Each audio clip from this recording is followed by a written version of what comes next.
Your live, interactive, your voice, your future coverage will begin shortly.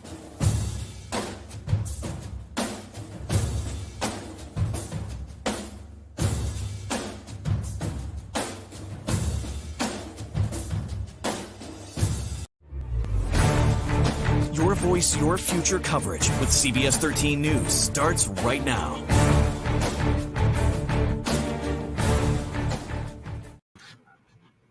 All right, how about it, folks? Hello, this is Gregg Lagerquist from CBS 13, and I'm joined by Michael Shepard. I'm the political editor at the Bangor Daily News. I thought you were going to lead me in there, Greg. I thought about it, Mike. I was about to do that, and I said I committed to a different course of action. So that's all right. Hey, this is something kind of brand new for us. So before we jump into the dialogue we're going to have, first of all, we're always thrilled to be with our partners from the Bangor Daily News. Mike has been with us for our debates for years, literally. So, Mike and I team up, a couple of times every couple of years for one of these debates. And as we mentioned, we have another debate coming up on Monday, the gubernatorial debate. That's the thrust of what we want to talk about. But before we jump into that, I want to sort of welcome everybody in. This is our new digital studio that we have here at CBS 13. And literally behind me here, Dave Eads' desk is right there. Our main studio is that way. And if you watch us at night and you see one of our reporters reporting from the live desk, that's what's right here. My desk is somewhere over that way. So this is welcome into our digital studio. So we're thrilled to do it.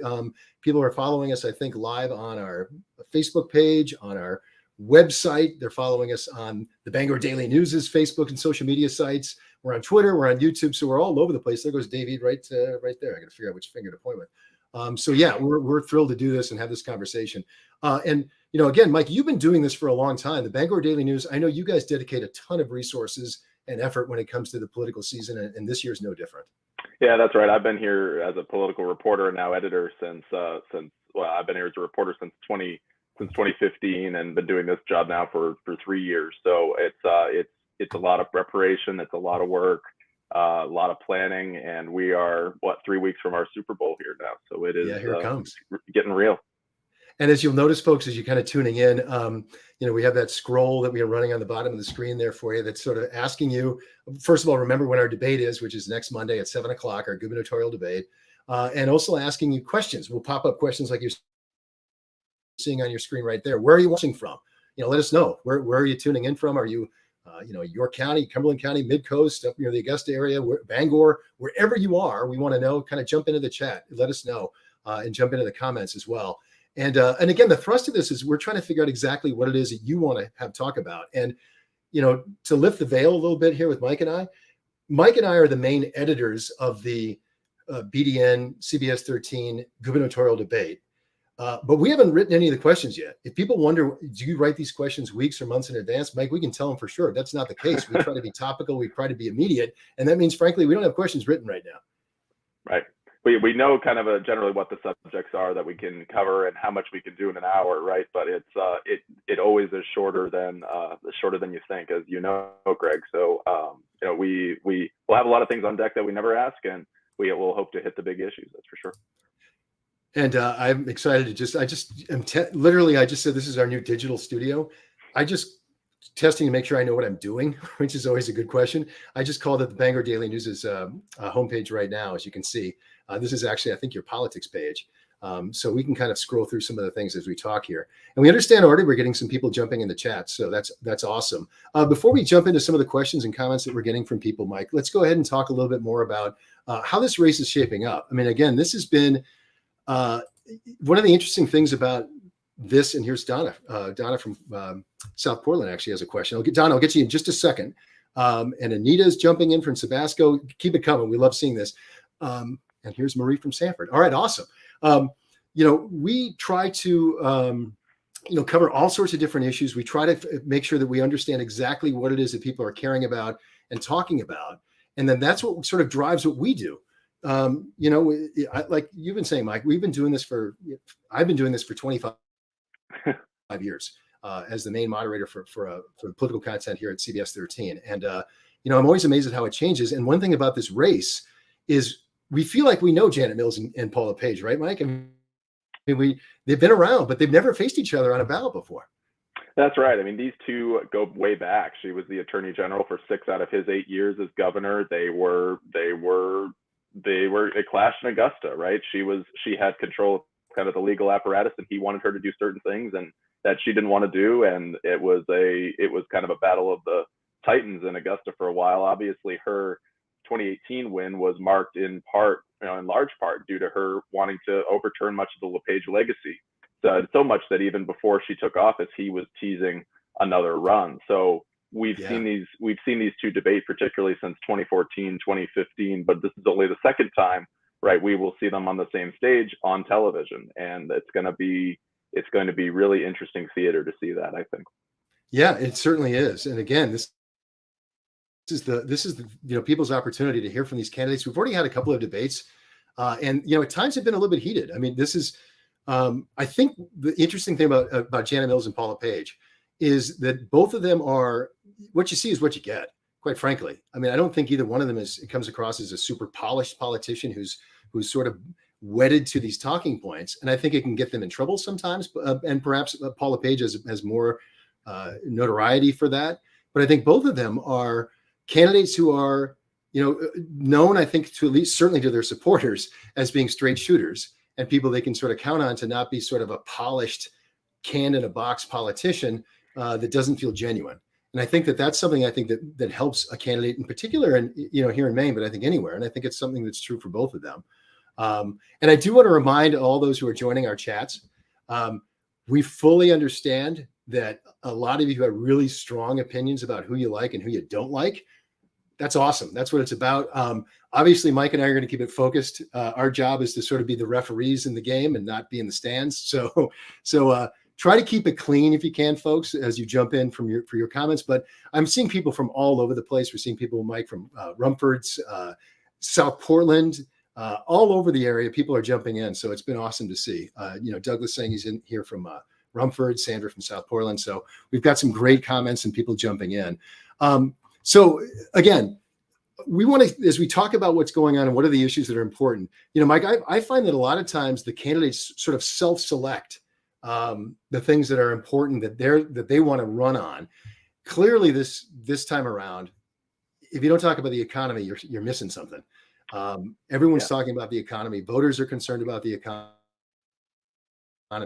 The ads are focusing on the economy. In fact, if we got a moment here, I'm going to test my abilities in our new digital suite here to get something done here. But let's sample a couple of the dueling ads that are running, or at least one of the ads that's running right now when it comes to the economy. Let's listen in for a second. More for food, gas, and rent. But Janet Mills wants to take even more of our money. Mills created a costly new grocery tax. Mills tax could cost us almost $60 more per month. Mills wants to raise the gas tax even higher. And thanks to Janet Mills, we're paying more to heat our homes, a lot more. We can't afford 4 more years of Janet Mills. The top funder of the Maine Republican Party is the Republican Governors Association. All right, so we just heard that ad. I mean, look, our viewers, there's no way you haven't seen almost all these ads ad nauseum. They run constantly. Let's break down this ad for a second here, Mike. Obviously, this is a key issue for Republicans. It's a key issue for both parties, frankly, to talk about the economy and how they can help people make money and have jobs and pay for groceries and all that sort of stuff. But there's some specific claims, in this ad as I kind of run it back here for a moment. In fact, let me lower the audio on it as I sort of run it back here, Mike. And it's interesting here, again, they're trying to hit, let's talk about this, because I think what's interesting here, Mike, if you want to chime in here, in this ad, it talks about the grocery tax. And most of these ads, they're supposed to cite where they're getting the information from. And right here, as you can see, Mike, they're saying their source here is the Bangor Daily News. You guys, from a story you did back in June of 2021.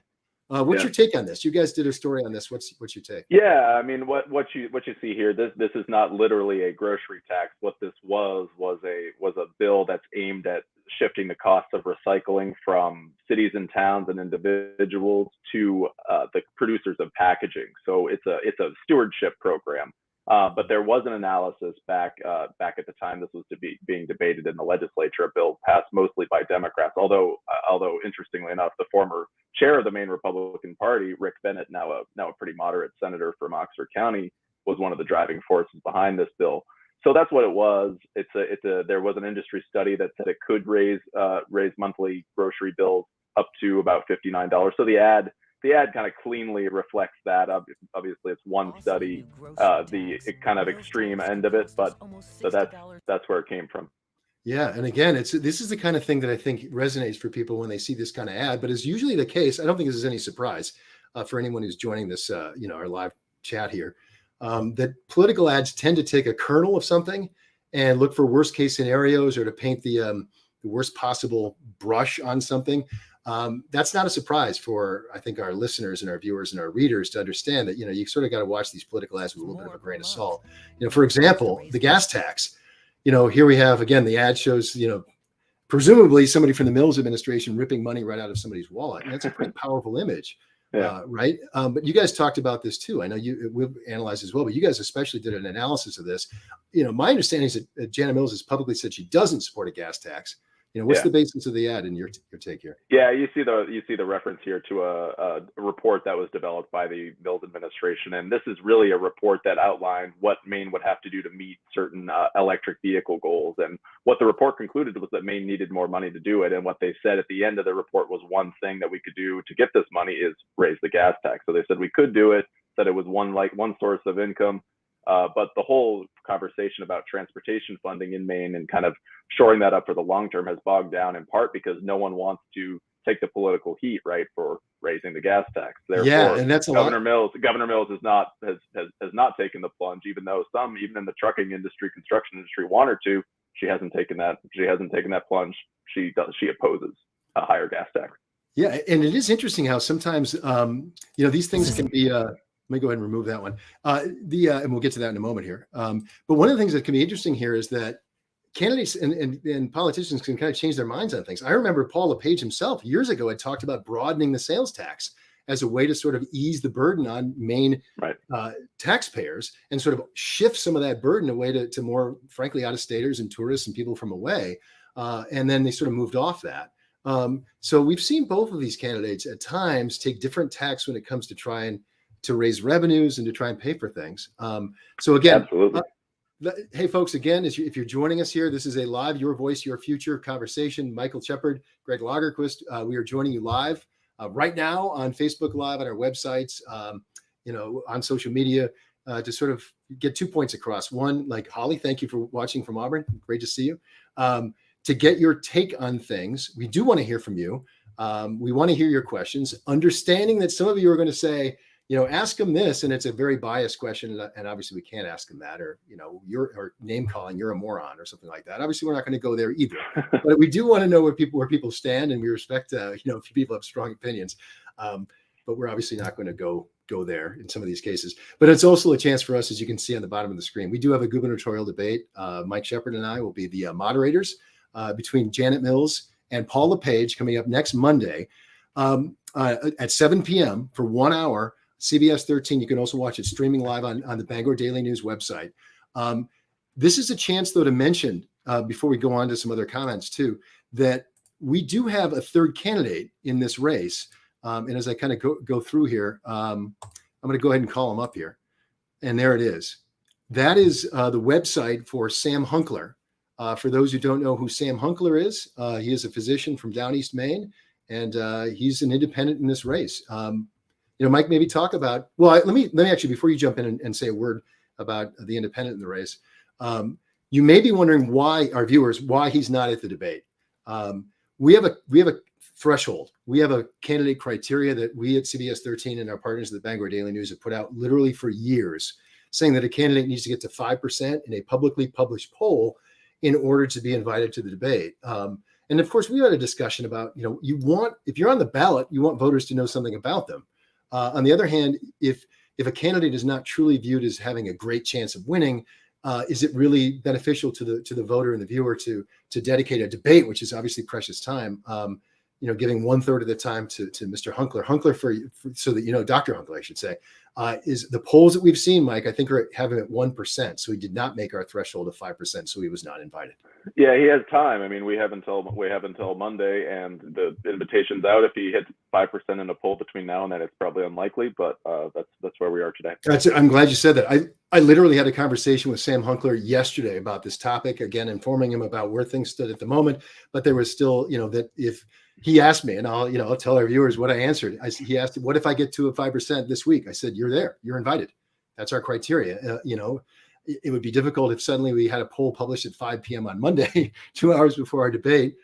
We'd have, that might be difficult to accommodate him at that point. But yeah, if he makes 5% between now and our debate, he's invited. That's our criteria. And we made that clear to the other candidates as well. So that's where we're at, folks. So Sam Hunkler, quick word while we got a moment, Mike.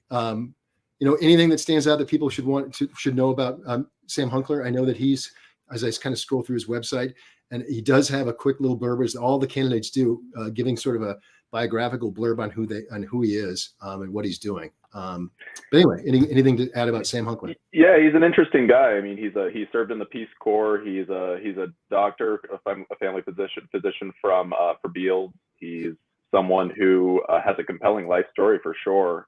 He is running a really low key campaign though, and he probably worked the hardest of anyone to get on this ballot. He went and got 4,000 signatures right by himself. It's no easy task to get on the ballot as an unknown independent, and you got to get double the signatures that the party nominees do, and it's a kind of got to tip the cap to him on that.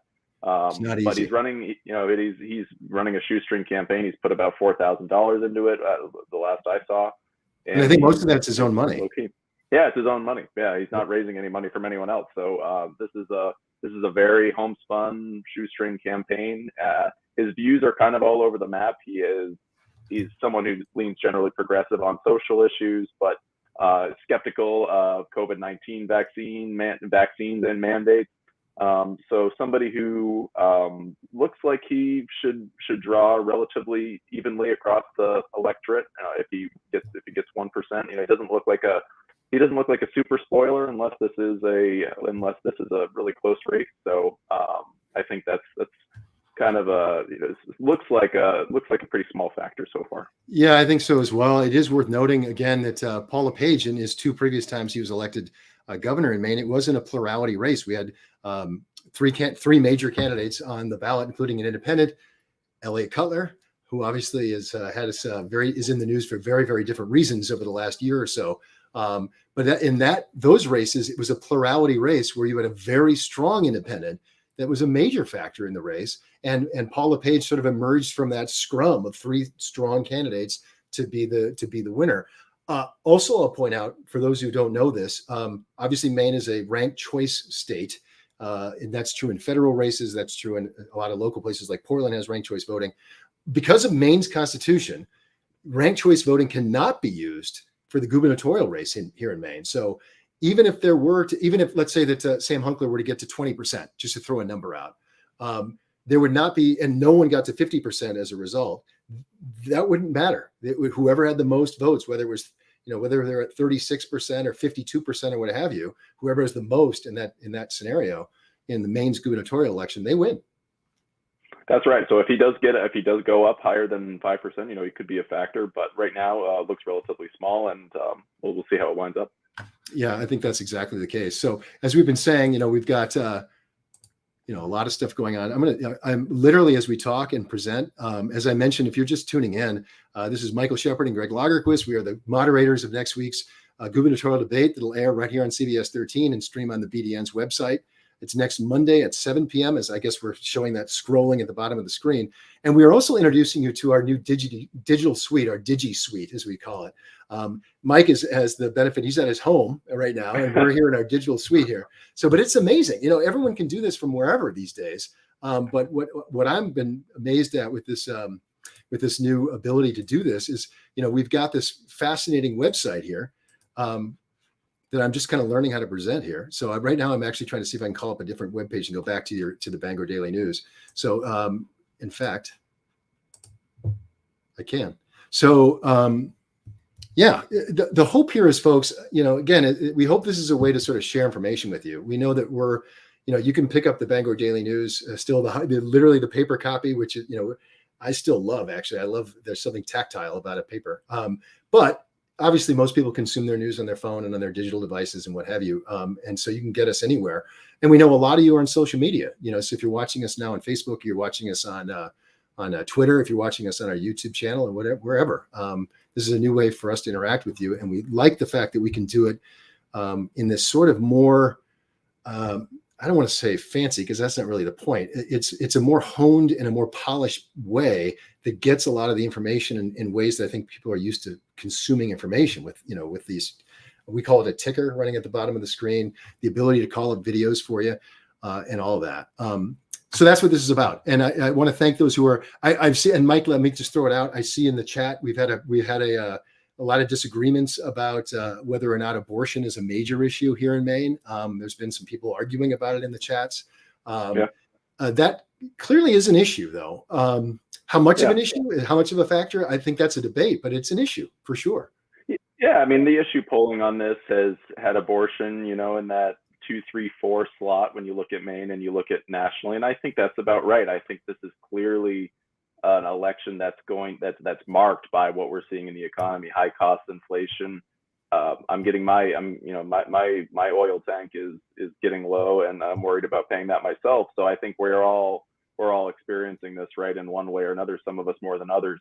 But what's been interesting in the polls is that while Republican voters are clearly most worried about the economy, Democratic voters as a proportion are very worried about abortion rights. They're worried about threats to democracy and voting rights. So what they're looking at, what the voters are looking at, the issues they're always going to be a little different. Right now, the economy is the biggest issue, and Republicans are kind of dominating it. But when you get down to those second tier issues, you've got Democratic voters who are maybe even more fired up than Republicans about those issues. So it's a really interesting kind of clattering mix of issues that we're seeing down in the past last weeks here. Yeah, and I think that historically, again, it's not rocket science. This obviously has less to do with the race for governor than with the congressional midterm elections. But historically, obviously, the party in power sort of gets their clocks get cleaned in the midterm elections. Right. Historically, especially at a time where we have such an unusual economy, and for the most part, a fearsome economy. Inflation the highest in 40 years. Historically, you have that kind of headwind for the people in power, the party in power. That usually spells a bloodbath, quite frankly, for the party that's currently in power. And right now, that's obviously Democrats. And we should point out, I mentioned that in context of the midterm elections and Congress. Maine is an interesting dynamics. We were talking about the gubernatorial race, but right now, Democrats also control majorities in the House and the Senate in the Maine State House as well. And they may have we'll see if some of these things play out in the battle for the State House too. Right. I mean, you've got in Maine, right now, you've got almost 2 states within a state, right? You've got Democrats sort of looking, holding a majority on the, holding kind of control of statewide races, but you have a very conservative second district and a very liberal first district, right? So you have different parts of the state that are going in different directions, and I think that's part of what has made Maine politics so interesting over the last few elections, and it's just going to keep getting more so, I think. We also, in our chat, we see having a conversation about, well, here we go. Here's Pamela talking about one of the issues we were just talking about. Human rights and democracy comes first, not the first time we had inflation, good grief. And then I saw another comment a moment ago saying, no. And for example, here's Lisa saying Roe is number 8 on people's minds, LMAO. I won't read that out. But you get her point. She's saying that no, she doesn't think that Roe is obviously a reference to Roe v. Wade, the fact the Supreme Court overturned Roe v. Wade, that is not a major issue for her. And she's saying that, hey, polls suggest it's not, while it is an issue, it's not the issue or not a number 1 issue. And a lot of people are arguing that, in fact, it's instead it's the economy. Here's Kevin, for example, chiming in. He says the economy and the fact that someone who gets injured in the workplace in Maine will not receive any cost of living adjustments, which doesn't seem to be fair as prices continue to go up. Let me make a reference to what Kevin's talking about there. I believe he must be on workers' comp because people on workers' comp, this actually just made news. Obviously, they just put out the cost of living adjustment for those on Social Security, and it's going to be the biggest increase in what I think it's like 8% cost of living adjustment for next year, somewhere close to that. If you're on workers' comp, there is no cost of living adjustment built into the law. And by the way, that's a state law. Obviously, Social Security is a federal administered program. Well, state has some involvement, but it's a federal program. Workers' comp laws tend to be administered at the state level, and there's no cost of living adjustment. So that must be what he's talking about there. That's interesting. Okay, that's a good point for those who may be living off workers' comp. This is obviously a terrible economy for them. That's right. All right, and we also have one. I'll throw one other thing that we had. We had a couple of people talking about housing. That housing is a big deal on many people's minds, not just the lack of housing, but the affordability of housing. I think that kind of plays into, right? I mean, and it's not just, people think that might be a Portland issue. It's not a Portland issue. It's a Portland issue. It's a Bangor issue. It's a Mid-Coast issue. It's a Rumford issue. It's, you name the community in Maine, and there are, virtually any community in Maine, and there are housing concerns about the cost, about affordability, and about it having enough where people have a place to live. Yeah, I mean, the southern Maine is where people are tend to be moving, and they look particularly underbuilt. And some of the suburbs in southern Maine have some of the most restrictive housing laws, and there are building caps in town. But it's definitely a problem. I mean, Bar Harbor is struggling with it maybe more than any other place. There's almost literally no place for people who want to live there to live. Yeah. No, and Kimberly has a question. What are you going to do to provide more mental health and substance abuse services? So that's Kimberly's question. Obviously not to Mike and I. That's a question that she would like to have asked of Janet Mills and Paula Page. I do know that both of them have spoken about that, and there's been pretty strong disagreements. I know, especially when it comes to substance abuse services. It came out about, I know Republicans have tried to attack the Mills administration, saying that you have funded sort of these, naloxone. Obviously, people are aware of a lot of these sort of cessation treatment programs. But a lot of them also provide, let's go right to the chase. I mean, there was that argument about whether or not there was one of those programs in Sanford giving out crack pipes as part of the kit that was going out to people. And the truth of that matter was that did happen. It wasn't supposed to happen. It wasn't part of federal funding, but there was a state website that was steering people, that was saying, hey, where can you find these services? One of those services was, here's the provider in Sanford. And it turned out that one provider in Sanford at one point had been including crack pipes in that kit. So it ended up being on their own dollar. Yes. Yeah, and this gets right. back to what we're saying, right? About some of these political attacks. It tends to be take a piece of something and make it something maybe larger than it really is. But hey, if you've got a piece of something, let's see if we can't create a wedge issue or create some leverage on that. That's sort of the game of politics. Yeah, that's been the opioid crisis has only gotten worse in the last few years, and this is a national problem. This is a problem we've seen. The opioid crisis early in the LePage administration, right, was marked by prescription drugs, and that shifted toward the end. And then we're talking about fentanyl, and this is mixed in with other drugs, including cocaine, and creates really powerful cocktails. And that's why we're seeing the massive overdose figures that we've seen. It was 600 deaths last year, and we're gonna outpace that sadly this year. So it's an issue. It's an intractable one. It has been an intractable one, and lots of different policies over that time, and it's not working, right? Yeah, I agree. And Troy, thank you. Troy says hello from Augusta, Maine. Love WGME. Thanks for having this, and appreciate it. Thank you for saying that. Here's a question from Taylor. Question for the candidates that Taylor would like to have asked. What is your plan to address the issues facing the lobster industry? Actually, this is one we've heard a lot about, Mike.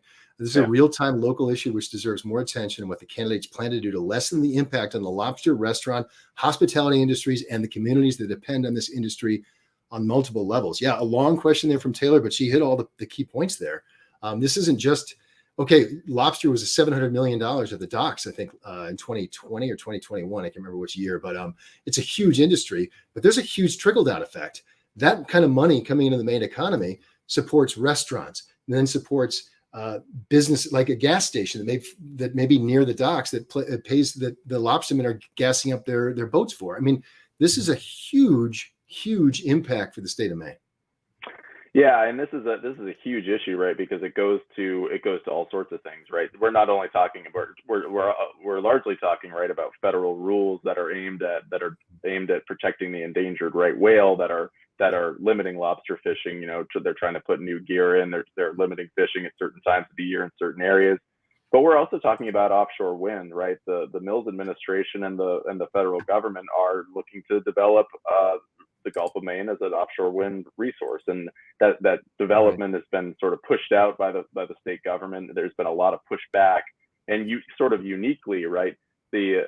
Governor Mills has taken flack from fishermen, whereas on the rules side, Maine's delegation has been pretty much all together. The governor and the congressional members, they have been kind of speaking with one voice against those rules, but it's really been the offshore wind issue and her embrace of that.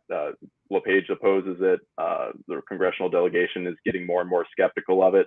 That has been the real issue, and that's why a lot of lobstermen we've particularly seen in the last few weeks are so upset with the governor. Yeah, very upset, and I understand that. And one piece of news too: the very first offshore wind farm just opened off of the coast of Rhode Island, I believe today, in Narragansett Bay. So that's that's obviously something that's happening. I just decided to go ahead and share our website as well. We were talking about Mike's website, but obviously we have the BDN's website. We do have a lot of these kind of resources available on our website.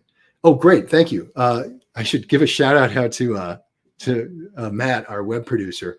Kind of knew what I was probably trying to find, and he went right. He has the power to pull this up for us too. So he found the article that we're talking about. And I think this may actually be from the Bangor Daily News, if I'm not mistaken. But anyway, so this gets at what you were just talking about, Mike, about why lobstermen are particularly angry at Janet Mills right now when it comes to this issue.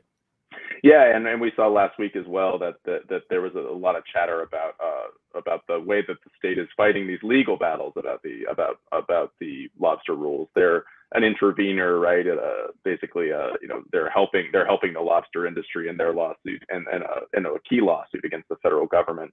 And there was a rally in Portland last week at which Jared Golden, the Democrat from the 2nd District, said Maine should lead its own lawsuit. And that was after Paul LePage said it, other Republicans said it. So there's a little bit of heat growing, right, on the governor on that issue. So you see a little bit of vulnerability, right, on multiple fronts on this issue for the governor. And I wonder if I know there's some pressure on the Attorney General, Aaron Fry, right now, because they've been putting pressure on him to say that they should join the lawsuit as well. And I don't know if that would help to take some of the heat off of the governor when it comes to this issue, but he had a response basically saying, hey, the state of Maine is fully invested in trying to fight these rules at every turn.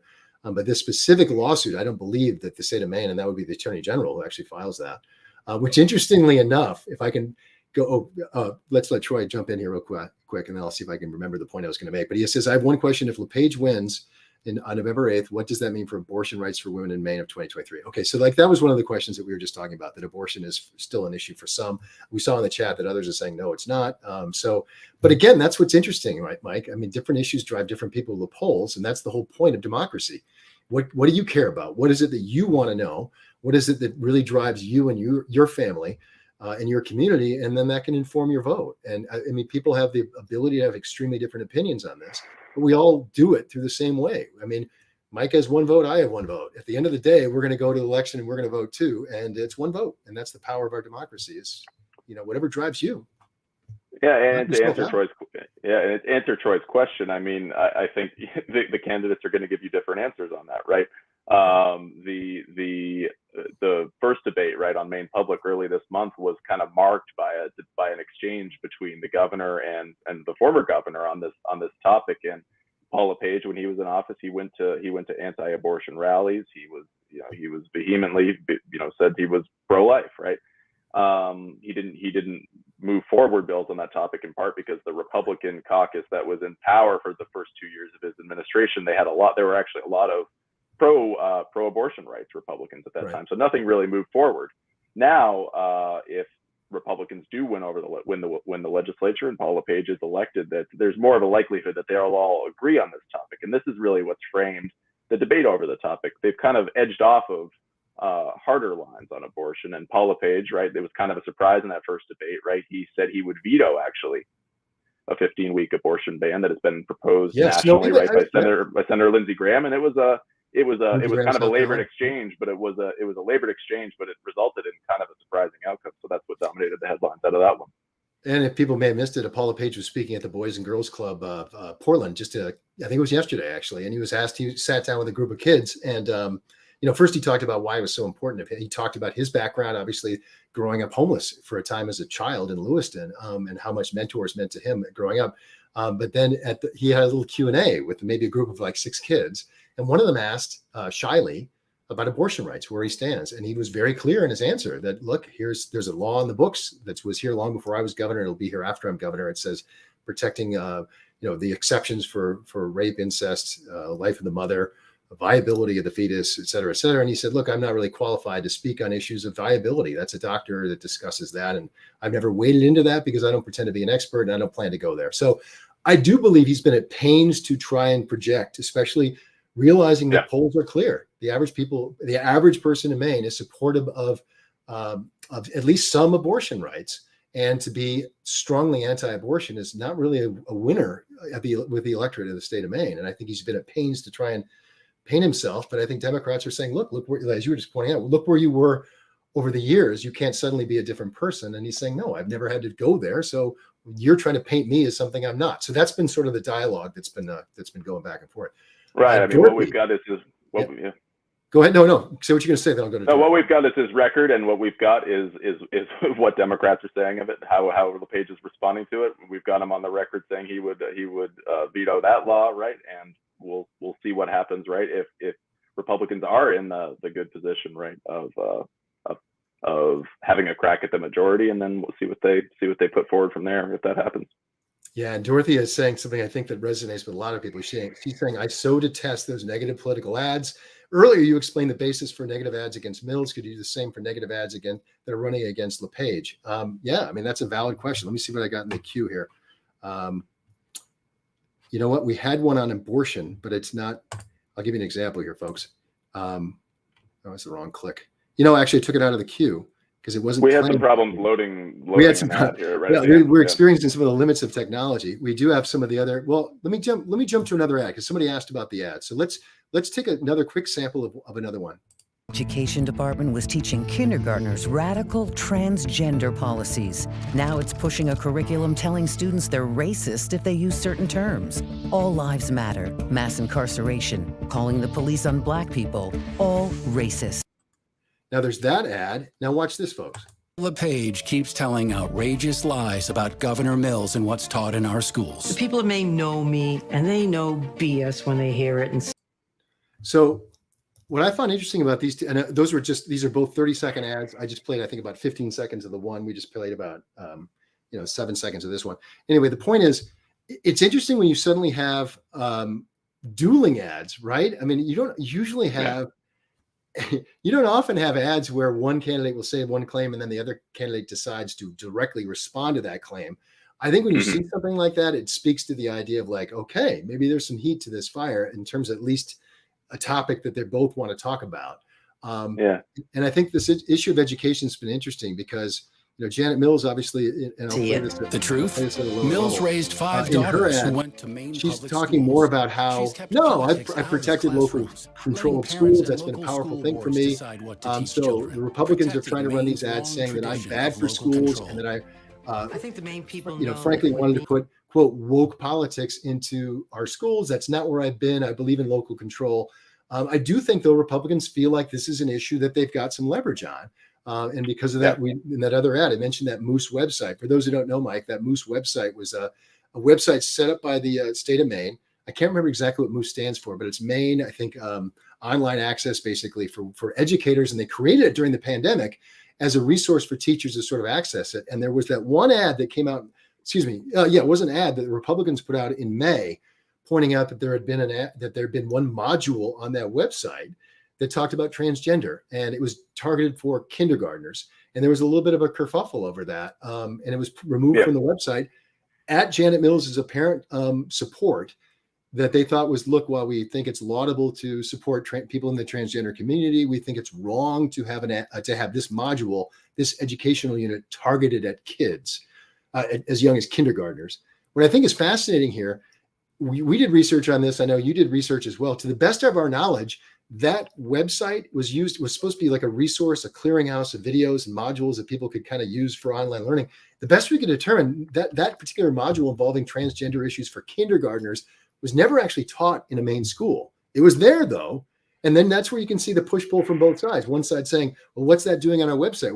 We're putting stuff that's inappropriate before kids and pushing an agenda. And the other side saying, no, well, this is something we want to talk about, but we didn't want, that was never actually taught in a school. So don't claim that Democrats or Janet Mills are in favor of teaching that in our schools because it didn't happen. So you can see how these kind of, that butting of heads happens on an issue like this. Well, and that ad we watched just before this one referenced another situation emanating from that platform where there was another video. Janet Mills closed our schools, right, and our kids fell behind. Another video on a state website that went into examples of what it called covert racism, and it had a certain number of phrases on it and stuff like that. And the administration stood by that lesson, which had this video in it. So this was a thing that Republicans have kind of been picking through and questioning, right, what the administration has, what their sort of policies on it have been. So the administration, when they tracked back and removed the video in the first case, this case last month, they stood by it. So this is something that's kind of where all this emanates from. Yeah, I think this is, and I think I'm glad you pointed that out, and we've pulled it up for the viewers at home and sort of froze it on that spot. This is an active module. Let's put this in context real fast, folks. This is an actual module on the State Department of Education's Moose website, which again, I wish I could remember the acronym off the top of my head, but it's basically meant to be modules for Maine educators. This one apparently was created by a nonprofit that's supposed to have as part of an online diversity training exercise targeted for high school level educators and students. And again, we don't know if this was ever used in an actual classroom anywhere in the state of Maine, but this is the content. And as you pointed out, Mike, when this came to light a couple of weeks ago, and the Republic, by the way, this ad came from the Maine Republican Party. They pointed out, look, this is on the website. This is Janet Mills' administration saying that just uttering the phrase "all lives matter" is racist. And actually, if you look closely at the screenshot, like the quote MAGA is listed, and they're saying, they're basically saying that Trump supporters are racist. Yeah, and to be clear, this is a video in a module. Yeah, there's a video in a module on the state website, right? So it's a third-party video that's on a lesson. So there's slight degrees of separation, but you certainly can access it by using the state's website. Right. That's exactly it, and that's what's interesting. Again, so if you're a parent, you're concerned about this. Let's separate the politics for a moment. As far as we can tell, this again was created by a third party. It's on a state-hosted website. It's not part of any curriculum. This is not being quote taught in Maine schools, but it's there on a Department of Education website that can be accessed by educators. And in theory, they have the capacity then to incorporate it into lessons. And then the question becomes, is this appropriate? Their exact framing of it. And I don't pretend to be enough of an expert to say what is the best way to frame these kind of discussions. I think they are important discussions. And I think our high schoolers have been exposed to a whole lot more than we think they have been.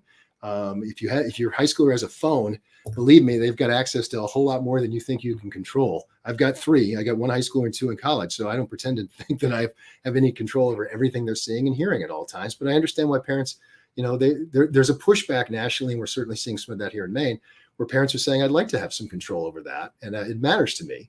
And again, an ad like this, as you pointed out, there's several degrees of separation.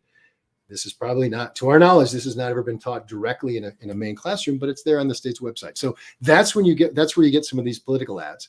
And I hope that sort of was a very long roundabout way of getting to that one question that we had about, hey, can you break down some of these ads, these negative ads, and who's behind them and what they mean? Because that can be hard for viewers to sort of and voters to sort of separate this out. Holly, for example, is saying these ads can be very confusing and ugly. Thank you for helping to clarify. So thank you. That's what we're trying to do. And I think backing this out to 10,000 feet here, we've been talking for about 45 minutes, I think now, which is great. Thank you everybody, by the way, for tuning in. This is the first time we've done this exactly like this. But that's sort of what drives Mike and I. I know that if you're partisan, if you have strong opinions, you live by those, you believe in them. I have a strong opinion too. And that's that the power of journalism. My job is not to pick a side. I feel like I'm literally the referee at a basketball game. And that's a great analogy because a lot of times the referee at the basketball, if you've been to a Maine high school basketball game, there's a lot of people yelling at the refs. And sometimes that ire is kind of directed at us, but we're really just trying to get it right. Does that mean we get it right all the time? Of course not. We're human beings. We don't get it right every single time, but we strive to. And you guys at home kind of telling us what you care about and what you're thinking about helps to kind of keep us on that, in the court and on the right, blowing the whistle at the right times, to kind of stretch my analogy further.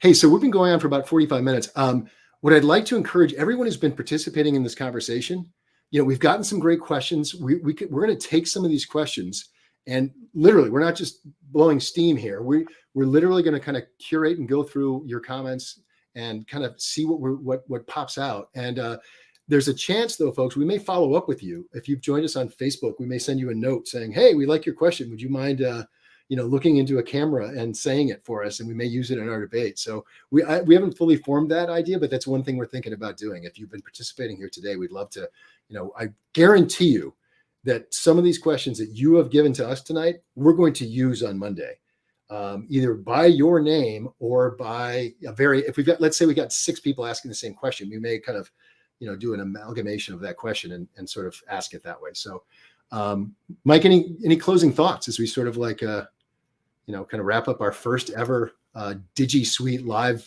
Your Voice, Your Future session on the governor's race? Yeah, no, I mean, we've gotten some really great thoughts on in what we can ask the candidates on Monday, and I think we're also fielding questions through our website and asking readers in a couple different forums, and I believe Channel 13 is as well. So thank you for all your input, and we're gonna go into the lab over the next few days and try to have the most interesting debate we can. It shouldn't be hard with these 2 candidates. No, it shouldn't be. And for those who wonder, I mean, Mike and I have sort of the same philosophy about this. My belief is the less I'm talking and Mike, the less we're talking, the more they're talking, the more you're getting out of it. I mean, our job is not to, is to pick a side or to try and, look for a gotcha. Our job is to present questions and issues and topics that are fertile ground for conversation, give the candidates as much space as we can to let them sort of draw out those differences that they have. I firmly believe that, Paul LePage and Janet Mills deserve our respect. They're 2 people who have made a decision that they care enough about the state of Maine that they want to serve. Call me old fashioned, but I respect that's their motivation. I take it at face value that's their motivation, and I respect that. They love Maine and they want to serve. Good. So let's find out who the best person is and who the voters think is the best person. That debate is a way to sort of help get at that. So I feel strongly about that, and I know you do too, Mike. Yeah, I mean, and you'll hear us come in. I think we'll be strong on follow-ups. We'll be watching for the facts. I mean, we're not going to tolerate distortions and things like that. We're gonna jump in. We don't want to be debating the candidates, but no. We'll jump in when we need to. I think on the follow-ups we're going to draw out some kind of the details, right? But it's easy to get up on a stage and talk in vague terms about what you've done, what you're going to do. But a debate is a trial by fire, and it's our job to bring that. Yeah, to bring it out and bring out their differences and see where they stand. And again, it's like everyone sort of looks for these it's a candidate stumble here or score a point there. Sure, maybe there's some people watching at home that score a debate that way, and that's their choice. That's a voter's choice. If they're seeing something that they don't like, it could be as simple as the old classic where Nixon looked sweaty in his 1960 debate with John F. Kennedy, and suddenly that mattered enough that people wouldn't vote for him. Well, if that's what people think, then that's what people think, and our job is not to change people's minds. Is to present information and make sure, as you said, Mike, that the information the candidates are projecting and presenting to our readers and our viewers and our listeners and our voters is factual. And other than that, we'll stay out of the way. But like you said, we'll call if we'll do a fact check if we have to. But for the most part, that's their job to kind of go head to head and let the chips fall where they may. And again, that's coming up next Monday, 7:00 right here on CBS 13 at 7. From 7 to 8, you can watch it streaming live on the Bangor Daily News' website. You can watch it on our website. You can watch it on Facebook Live, just like everywhere right now. And it's going to be exciting. And Mike, you and I are going to be sort of breaking everything down. We got some work to do between now and Monday to figure out exactly what we're going to be asking. So, hey, Mike, I really appreciate you jumping in like this. And as I said, oh, and here's Dave Ead. So everyone say hi to Dave Ead, right? Working hard at his desk. We really appreciate everyone jumping in. And Mike, I certainly appreciate your time tonight. Yeah, of course, it was fun, and I'm sure maybe we'll do some sort of post game event or something like this in the future. I'd like that. And Pamela, thank you for watching. We really appreciate it. And with that, we're going to sign off. Have a great night. We will be back. Obviously, BDN online right now. We are too. And tune in tonight, CBS 13 News at 11. In the meantime, everybody, see you at our debate on Monday.